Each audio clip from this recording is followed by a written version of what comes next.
Donc, on va parler d'un thème qui est d'actualité et qui est les pachychoroïdopathies. Comme tu l'as bien dit, c'est Tariq, l'événement de l'imagerie multinodale permet donc de creuser en profondeur et de passer au-delà de l'épithélium pigmentaire pour dévoiler le mystère de la choroïde. مش انجليزي اي بهذا. Donc, c'est grâce à l'OCT qu'on a pu avoir des renseignements sur les anomalies morphologiques et structurales de la choroïde. Et on a donc pu évaluer l'épaisseur de la choroïde et on parle de pachychoroïde lorsqu'il y a une augmentation de l'épaisseur de la choroïde. Et lorsque cette épaisseur de la choroïde est augmentée, s'accompagne d'anomalies rétiniennes ou surrétiniennes, on parle de pachychoroïdopathie. Alors, la pachychoroïdopathie peut être focale ou bien il peut être diffuse, il intéresse toute la choroïde. Il peut intéresser toutes les couches, comme il peut intéresser uniquement la couche vasculaire profonde. On va en parler. Alors, il existe plusieurs entités. La choriorétinite cérocentrale est la forme par excellence de la choriopathie. Puis nous avons l'épithéliopathie pigmentaire pachychoroïdale. Nous avons la néovascularisation choroïdienne pachychoroïdale de type 1, le syndrome de pachychoroïdien péripapillaire, la vasculopathie choroïdienne polypoïdale ou bien la néovascularisation anévrismale, c'est l'appellation récente, idiopathique. Nous avons l'excavation choroïdienne et puis deux autres entités qui ont été introduites entre 2021 et 2022. Il s'agit de la néovasculopathie pachychoroïdale péripapillaire et la choriorétinopathie hémorragique exsudative périphérique.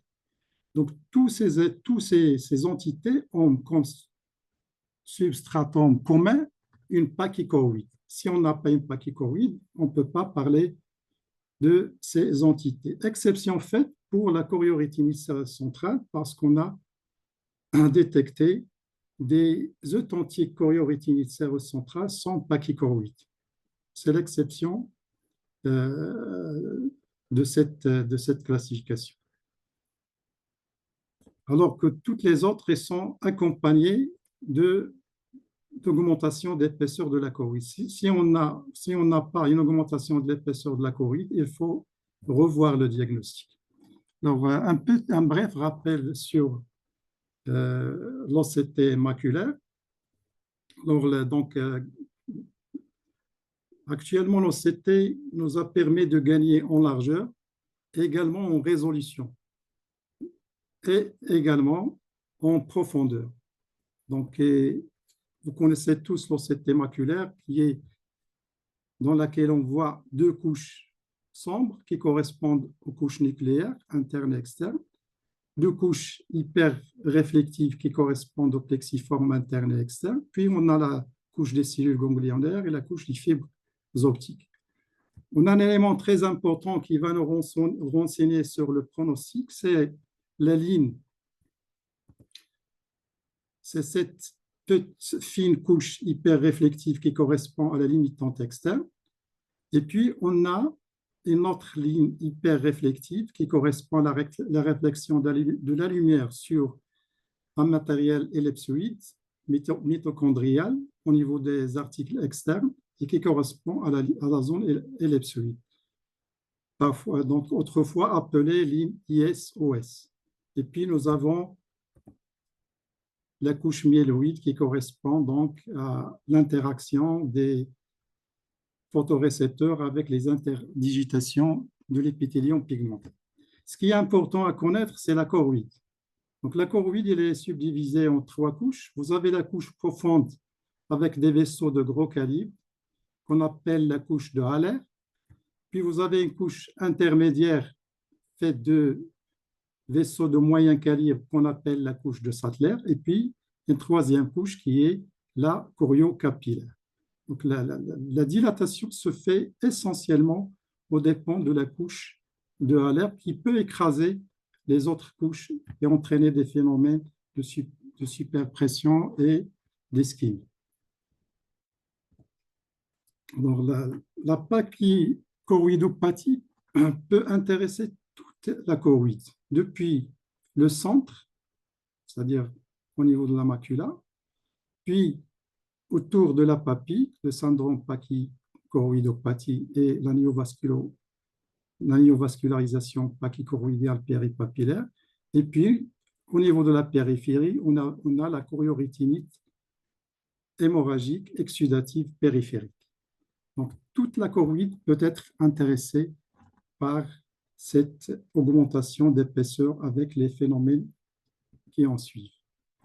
L'épaisseur choroïdienne, elle varie de 195 à 300 microns.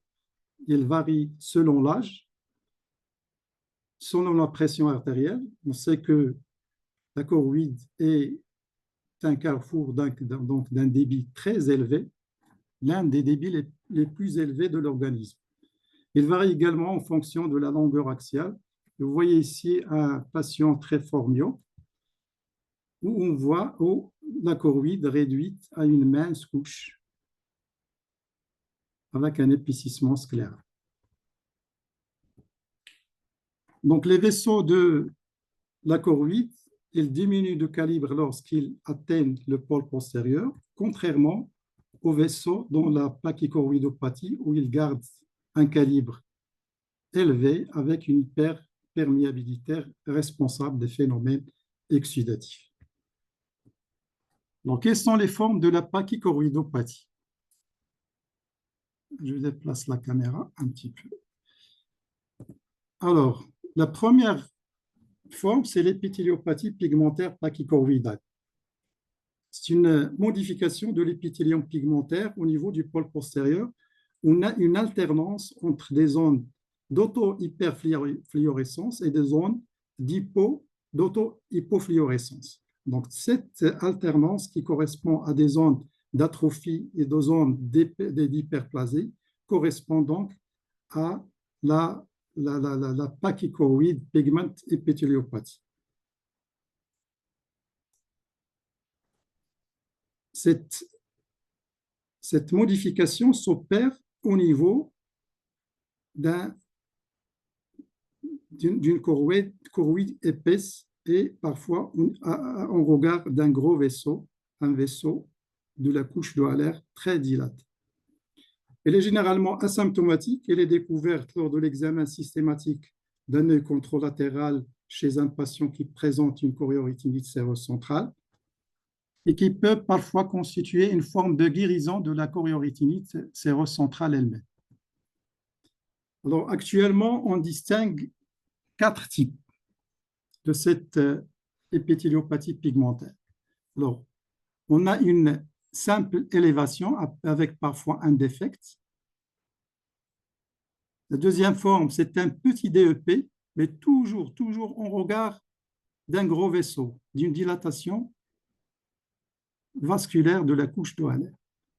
On a un épaississement de l'épithélium pigmentaire, vous voyez ici le vaisseau dilaté, et on a parfois un épaississement avec une pointe qu'on appelle spike en anglais et qui correspond donc à une épithéliopathie pigmentaire avec une pachychoroïde. Donc voilà les formes qu'on peut rencontrer lorsque vous trouvez par exemple un petit DEP, cherchez dans les couches sous-jacentes et voir s'il n'y a pas de vaisseau dilaté pour la rattacher à son étiologie.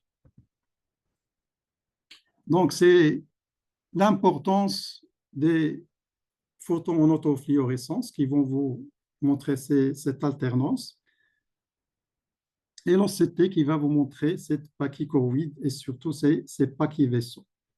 Donc, il n'a pas besoin de traitement, il n'a besoin que d'une surveillance. Alors, la deuxième forme, c'est la néovascularisation choroïdienne pachychoroïdiale de type 1. Alors, de type 1, c'est tous les vaisseaux qui siègent en arrière de l'épithélium pigmentaire, c'est-à-dire ils sont rétroépithéliales, on les appelle de type 1. Autrefois, lorsqu'on utilise l'angiographie, on les appelle des néovaisseaux occultes, parce qu'ils sont occultés justement par l'épithélium pigmentaire. On a des signes indirects qui existent, mais on ne les voit pas. Actuellement, avec l'OCT, l'OCTA et l'imagerie multimodale, on peut les mettre en évidence. Vous savez que la membrane de Bruch, il est formée de 5 couches. Vous avez la membrane basale de l'épithélium pigmentaire, la couche collagène interne, la couche élastique, la couche collagène externe et la membrane basale de la choriocapillaire. Alors, l'ouverture se fait entre l'épithélium pigmentaire et la membrane basale. Et comme dit Aristote, la nature a horreur du vide et on a l'éclosion d'un néovaisseau à partir de la choroïde. Tous les néovaisseaux, donc toutes les pathologies néovasculaires, viennent de la choroïde. Exception faite pour la myopie, où on a démontré que des néovaisseaux peuvent venir de la sclère. Ça, c'est un autre sujet. Si vous voulez, on va en parler dans la discussion. Donc, il est introduit par Pang en 2015. L'OCT va nous montrer cette séparation avec l'existence d'un matériel hyperréflectif qui correspond donc à des néovaisseaux de type 1. Alors, cette forme peut évoluer vers une dilatation anévrismale, c'est-à-dire ce même néovaisseau peut évoluer vers une petite dilatation, c'est-à-dire vers un anévrisme qui se branche sur ces néovaisseaux, et dans ce cas, il va évoluer vers la vasculopathie polypoïdale ou bien la néovascularisation anévrismale de type 1. Donc voilà, ici sur l'angiographie, on a une hyperfluorescence. L'OCT qui va montrer ce dédoublement de l'épithélium pigmentaire et de la membrane de Bruch avec un petit matériel hyperréflectif. Et lorsqu'on fait une ICG, on voit ici dans les temps intermédiaires une hypercyanescence et dans les temps tardifs, ce qu'on appelle un hotspot qui témoigne de l'existence d'un néovaisseau. Donc, c'est cette imagerie multinodale qui permet de la différencier de la première entité qu'on vient de décrire, c'est-à-dire l'épithéliopathie pigmentaire pachychoroïdale. Alors, la troisième entité, c'est le syndrome pachychoroïdien péripapillaire. C'est pratiquement la même chose, sauf que la symptomatologie va s'opérer autour de la papille. C'est-à-dire que les dilatations des vaisseaux choroïdiens vont s'opérer autour de la papille. 80% de ces cas étudiés sont légèrement hypermétropes. Il existe une épithéliopathie pigmentaire et l'OCT va nous permettre d'objectiver l'existence de liquide en intrarétinien, un décollement séreux autour de la papille. Et si vous voyez ici sur l'autofluorescence, on a cette alternance autour de la papille, cette alternance de zone auto et hypo autour de la papille. Et l'OCT va mettre en évidence cette dilatation vasculaire de la couche de Haller qui va la rattacher à une pachychoroïdopathie. Alors, c'est une forme qui peut évoluer favorablement sans aucun traitement et le traitement peut être accéléré par la PDT. Il peut donner des œdèmes papillaires. Donc là, il faut tirer l'attention à ne pas confondre avec les œdèmes papillaires inflammatoires et les traiter à tort par corticoïdes, parce que la corticothérapie va aggraver la symptomatologie, comme vous le savez. Donc, voici un cas qu'on a suivi. Donc, au fond d'œil, ne montre pas grand-chose. Si on voit très, très bien, on voit quelques modifications de l'épithélium pigmentaire, mais sur l'autofluorescence, on voit très bien cette alternance d'hypo et d'hyper-autofluorescence qui s'opère autour de la papille. Alors, lorsque vous avez un cas comme ça, il faut faire une OCTA. L'OCTA va vous donner à la fois la possibilité de faire une segmentation par euh, de l'OCT en face, et va vous permettre de rechercher s'il existe ou non une néovascularisation. Donc voilà, ici on fait une OCT, on trouve un décollement séreux pré-papillaire, et lorsqu'on fait une OCT en face avec une segmentation, par exemple, on choisit cette lésion sur laquelle on va faire une recherche et on va trouver qu'il s'agit d'un petit DEP. Alors, lorsqu'on descend ici, on est à ce niveau. Lorsqu'on descend un petit peu en bas, à ce niveau de la coupe, on voit une augmentation du DSR autour de la papille. Ça correspond à ça. Donc, d'où l'intérêt de l'angio-OCT, l'OCTA, qui va à la fois, comme j'ai dit, rechercher la néovascularisation et de vous permettre de situer des lésions et de voir de quoi il s'agit. Donc, voici ici un œdème rétinien, un décollement séreux. Tout s'opère autour de la papille. Vous voyez cette coulée gravitationnelle. Lorsque vous faites une ICG, vous voyez une dilatation qui se branche sur les veines vortiqueuses. Vous voyez que cette dilatation elle est plus importante que la vortiqueuse elle-même et qui va être responsable des phénomènes d'hyperperméabilité et d'exsudation. Alors, la quatrième forme, c'est la vasculopathie choroïdienne polypoïdale idiopathique, à ne pas confondre avec la vasculopathie secondaire aux formes évoluées de la DMLA exsudative. Donc, on a proposé récemment le terme de néovascularisation anévrismale de type 1 parce que, effectivement, lorsqu'on fait des OCT A et l'ICG, on trouve qu'il s'agit plutôt d'un anévrisme. L'atteinte, il est souvent extrafoveale, ce qui la différencie de la DMLA. Les lésions hémorragiques prédominent avec prédominance des phénomènes exsudatifs, ce qu'on ne voit pas dans la DMLA. Donc, vous voyez ici des phénomènes exsudatifs. Là, on a un point hyperréflectif. Et lorsqu'on fait une ICG, on trouve cette dilatation anévrismale. Alors, l'OCT en B-scan va nous donner cette classique image en doigt de gant avec cette double couche, double layer, caractéristique de ce qu'on appelait auparavant le polype, alors qu'il s'agit d'un anévrisme. C'est l'image qu'a montré Dr Amran dans le cas qu'il a présenté dans le groupe. Et donc l'OCTA va vous mettre en évidence ce néovaisseau bien mis en évidence. Alors le traitement repose sur les anti-VEGF ou la PDT, ou parfois on combine les deux. Là, c'est une forme de polype dans le cadre d'une DMLA. Vous voyez ici que la choroïde n'est pas épaisse. Vous avez des drusènes, vous avez un œdème. Ça ne fait aucun doute. Il s'agit d'une DMLA exsudative. Alors, l'excavation choroïdienne, elle a été décrite en 2011.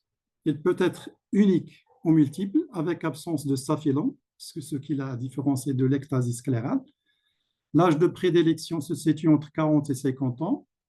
Il existe une myopie modérée. Alors, lorsqu'il siège en extrafoveal, il est asymptomatique. Alors, lorsqu'il est central, on peut avoir un flou visuel ou bien des métamorphoses. L'OCT permet de différencier deux types. L'excavation choroïdienne focale conforme, c'est-à-dire il n'y a pas de séparation entre les photorécepteurs et l'épithélium pigmentaire. Donc, l'épithélium pigmentaire va suivre l'excavation avec une intégrité de la zone ellipsoïde et de la limitante externe. Elle est souvent de découverte fortuite. Voilà une patiente qui a consulté en 2021. Il est suivi pour glaucome. On a fait l'OCT qui passe par la macula, ça paraît normal, mais on a été attiré par une image un petit peu hypochrome à ce niveau. Et on a fait une coupe qui passe à son niveau et on voit, et on a détecté une excavation choroïdienne. Vous voyez ici que l'épithélium pigmentaire suit l'excavation. Il n'y a pas de séparation entre le neuroépithélium et l'épithélium pigmentaire, contrairement à l'excavation. Vous voyez ici, après 2 ans, il a gardé toujours le même aspect. Donc, contrairement à l'excavation choroïdienne focale non conforme. Dans ce cas, vous avez l'épithélium pigmentaire et vous avez une séparation entre l'épithélium pigmentaire et le neuroépithélium, avec une interruption de la zone ellipsoïde. Parfois, on peut trouver un matériel hyper réflectif qui correspond à des débris des photorécepteurs. Donc, je reprends la citation de Thalès, qui disait que la nature a horreur du vide.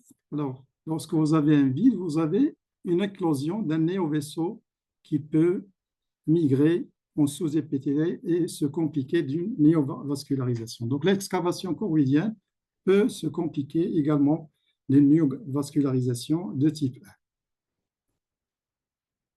1. Alors, la 6e entité, c'est la néovasculopathie pachychoroïdienne péripapillaire. C'est la même chose que le syndrome pachychoroïdien péripapillaire, sauf que là, on a un branchement d'un néovaisseau sur la vascularisation choroïdienne.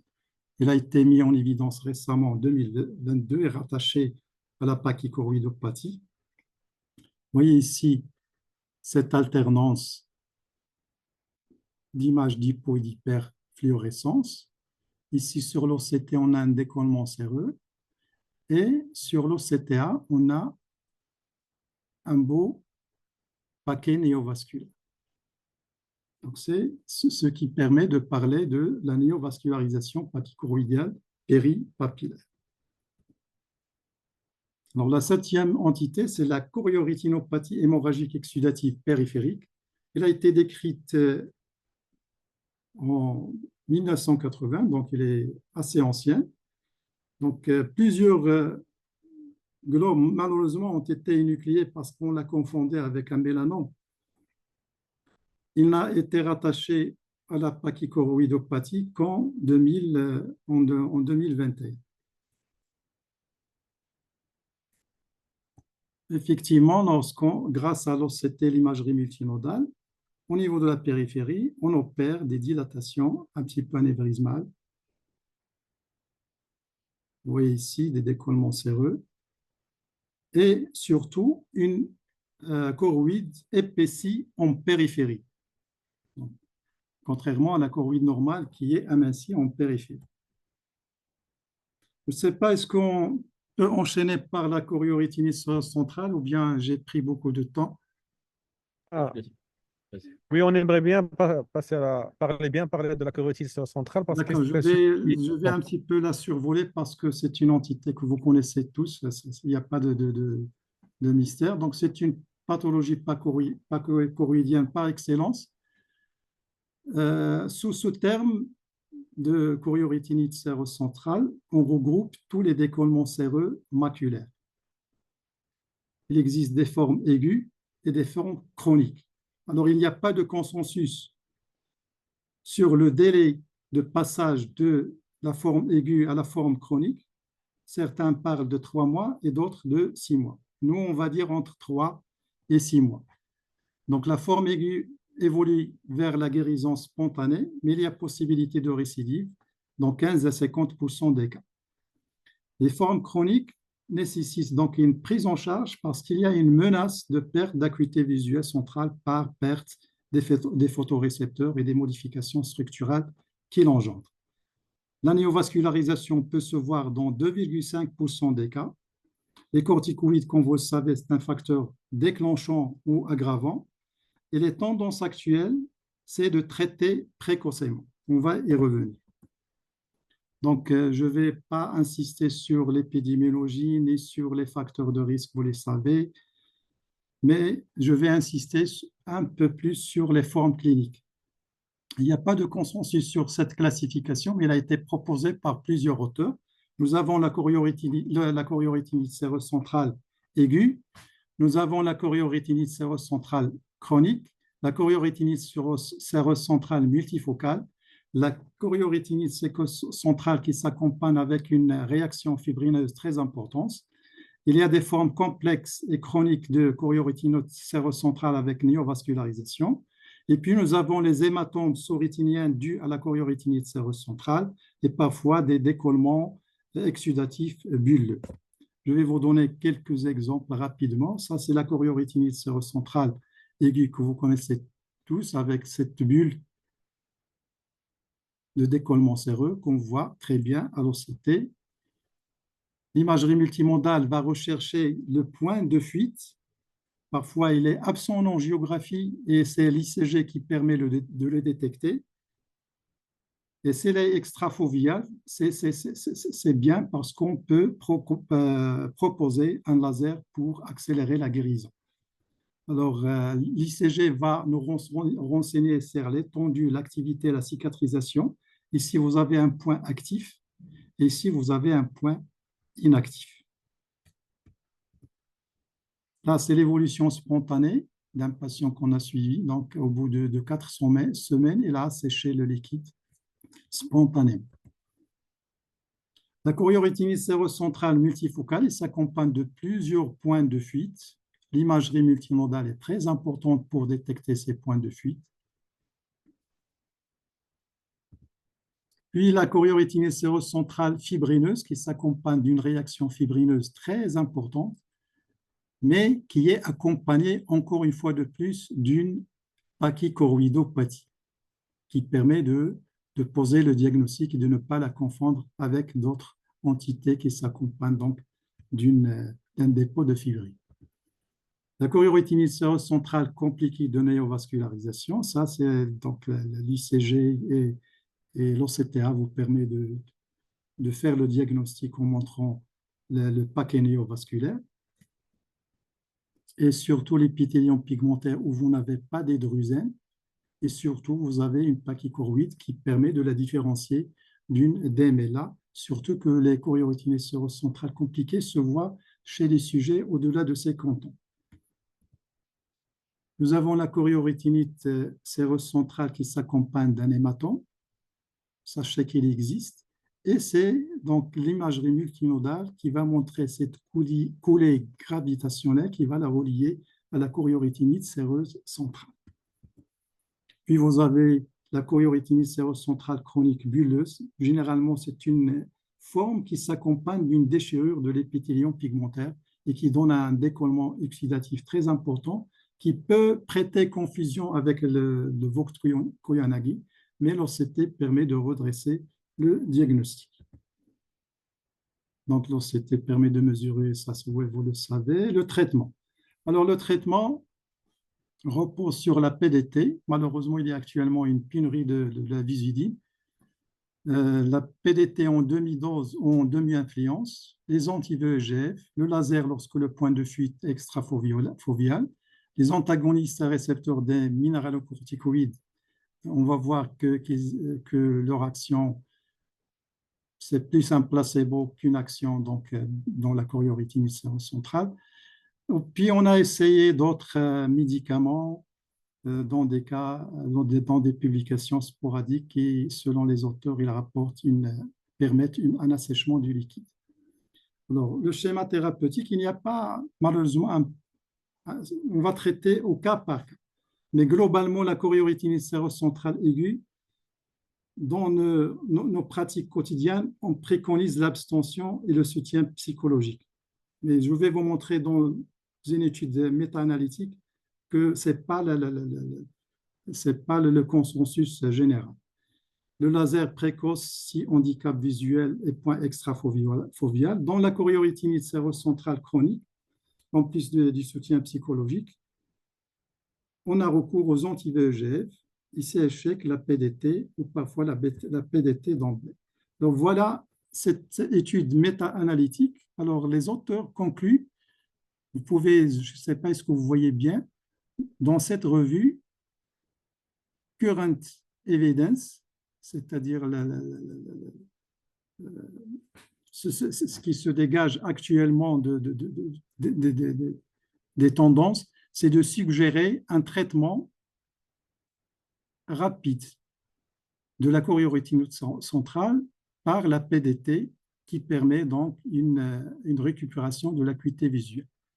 Les anti-VEGF, vous voyez bien que les anti-VEGF permettent de diminuer et accélèrent donc la récupération visuelle. Donc, vous voyez bien que nos pratiques ne sont pas en concordance avec le current evidence. Donc, les antagonistes des minéralocorticoïdes, on s'est basé sur l'étude de 2015 randomisée qui a prouvé leur efficacité à 67% des cas, mais malheureusement, une étude sérieuse de 2007 a permis de discréditer leur efficacité. Donc, voilà un cas publié dans une revue où il parle de l'efficacité de kétoconazole. Quelques cas cliniques, l'évolution spontanée. Ici, un cas de choriorétinite séreuse centrale traité par PDT avec assèchement. Là, les cas de la littérature traité par PDT. Ici, un cas lorsqu'on n'avait pas encore l'OCT, donc sweep source, on avait une OCT time domain. Et en 2011, c'est une patiente qui consulte pour un décollement séreux et ici un DEP. Ça peut correspondre aux formes qu'on avait vues au début de l'épithéliopathie pigmentaire pachychoroïdale. Mais malheureusement, on n'a pas les photos. C'est a posteriori que je le dis. Donc, je l'ai traité par injection. Donc, après un mois, le liquide a diminué. Et après 2 mois, on a un assèchement total. C'est ce qui m'a poussé à faire une IVT au niveau de l'œil gauche. Et on a un assèchement. Donc, de 2012, je l'ai perdu de vue. Il revient en 2015 et on a toujours cet assèchement. Vous voyez le spectre ici de l'épithéliopathie pigmentaire. Ça, c'est avant qu'on a eu le sweep source. Donc, en conclusion, le spectre pachychoroïdien regroupe plusieurs entités cliniques. Il est en pleine mouvance. Le caractère commun, c'est la pachychoroïde qui peut être locale ou diffuse. Il peut s'opérer uniquement au niveau de la couche de Haller avec atténuation des autres couches. Certains suggèrent qu'il s'agit d'une même pathologie à des stades différents. L'intérêt de l'imagerie multimodale et le regain de l'intérêt de la PDT dans la prise en charge. Et je vous remercie de votre attention.